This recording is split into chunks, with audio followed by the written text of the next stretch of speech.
ভুলেও যাবে না, ওখানে কোনো সেরকম ফ্যামিলি হোটেল নেই বা কোনো রকম কোনো হোটেল নেই, ওরা মিসগাইড করছে প্রচুর।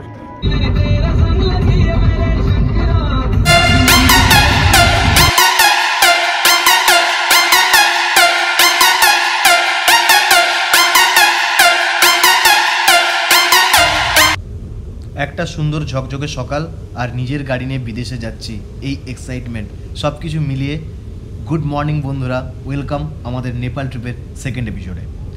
তো এখন আমরা এইখান থেকে ব্রেকফাস্ট করে, আপনারা যদি আগের এপিসোডটা দেখে থাকেন তাহলে বুঝতেই পারছেন যে আমরা এখানে একটা ছোটোখাটো ক্যাম্পিং করে ব্রেকফাস্ট করেছিলাম। তো এখন এখান থেকে আমরা যাচ্ছি পিপরান জেটি বর্ডারের দিকে, ইন্ডিয়া নেপাল বর্ডারের দিকে। এখন বাজে সময় সকাল 8টা আর আমরা এখান থেকে বেরিয়ে গিয়েছি। তো ভাই অলরেডি যে নেপাল যাচ্ছি একটা ফিলিংস পাচ্ছি, এটা এক্স্যাক্ট জায়গাটা জানি না, পুরো মানালি রোড তো লাগছেই আমাকে, আদারওয়াইজ যেন এখনই যেন পাহাড়ে উঠে গেলাম। লাভলি। এটা কোন জায়গা? এটা কিছু একটা হবে দেওঘরের একটু আগে, দেওঘরের একটু আগে। দারুণ লাগছে। তো অলরেডি টাইম চলে এসেছে আমাদের গাড়ির সেকেন্ড টাইম ট্যাঙ্ক ফুল করার, আর এইখানে 108 টাকা করে পেট্রোল। আমার টোটাল ট্যাঙ্ক ফুল করার পর 465 কিলোমিটার গাড়ি রান হয়েছে। তো রাস্তায় যেতে যেতে একটা সুন্দর সিনিক বিউটি জায়গা দেখে একটা ব্রিজের উপর আমরা দাঁড়ালাম, দুটো গাড়িকে সেই লাগছে, মোটামুটি সবাই নেমে ফটোশ্যুটে ব্যস্ত।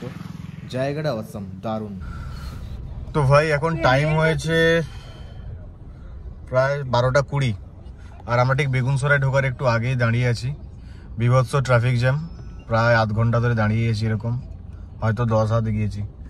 সম্ভবত এই ব্রিজের কনস্ট্রাকশন চলছে এইদিকে, তো তার জন্য হয়তো কোনোভাবে একই লাইন কি করছে বুঝতে পারছি না, কোনোভাবে জ্যাম হয়েছে ট্রাফিক।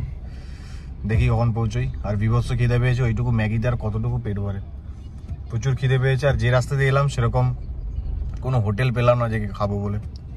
তো যাই হোক,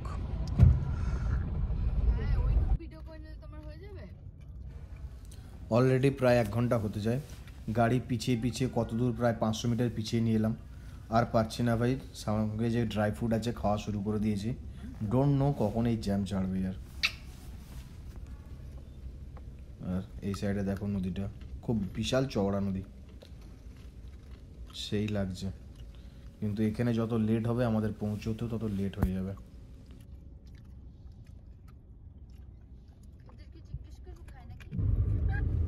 তো অ্যাটলিস্ট 1 ঘন্টা পরে জ্যামটা ছেড়েছে। আগে ওই দিক থেকে সমস্ত গাড়ি গেল, তারপর এই দিক থেকে গাড়ি যাচ্ছে। এই সরু জায়গাটায় মুখোমুখি গাড়ি হয়ে গিয়েছিল, মানে 1 ঘন্টা পুরো বরবাদ টাইম থেকে। চুপচাপ এখানে দাঁড়িয়ে থেকে দেখি এইটুকু রাস্তার জন্য এতক্ষণ আটকে ছিলাম আমরা।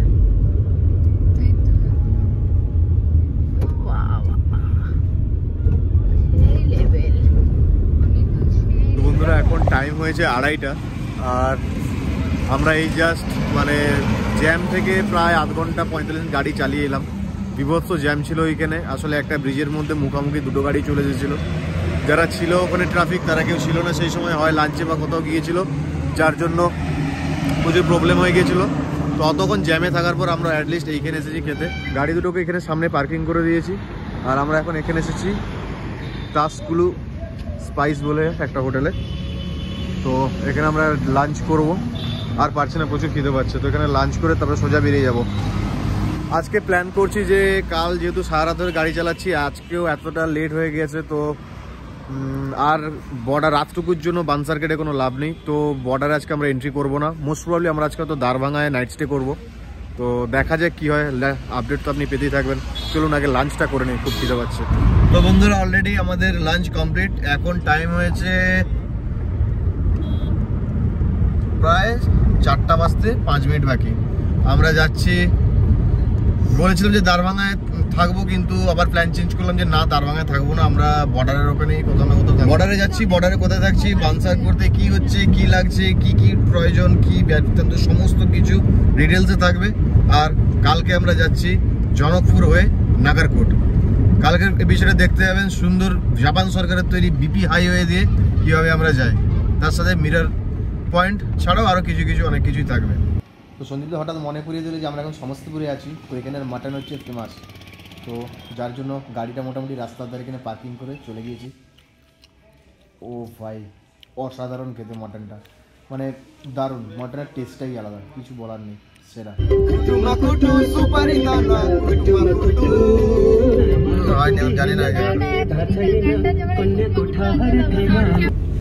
তো এখনও বর্ডারে দেখাচ্ছে প্রায় 2 ঘন্টা মতো লাগবে টাইম। আর রাস্তায় কুয়াশাটা দেখো, সবাই প্রচুর টায়ার্ড হয়ে গেছি, কারণ কন্টিনিউ কাল রাত 8টা থেকে 9টা থেকে গাড়ি স্টার্ট করেছি, কন্টিনিউ চলছে। বাবা কি রে ভাই,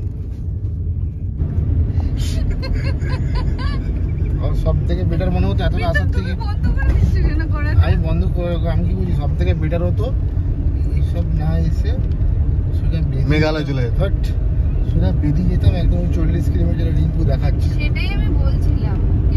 তো বন্ধু এখন টাইম হয়েছে রাত 10টা। তো অ্যাটলিস্ট অনেক খোঁজাখুঁজির পর বেনিপেটিতে আমরা হোটেল পেলাম। তো ত্রিপুরান বর্ডারের ওখানে অনেকে বলেছিল যাওয়ার পথে রাস্তা জিজ্ঞেস করেন যে হোটেল পাবো কি পাবো না, তোরা বললো যে হ্যাঁ ওখানে পেতে পারেন, বাট ওখানে ভুলেও যাবেন না, ওখানে কোনো সেরকম ফ্যামিলি হোটেল নেই বা কোনো রকম কোনো হোটেল নেই, ওরা মিসগাইড করছে প্রচুর বাইরের লোক, বাইরের ট্যুরিস্ট থেকে।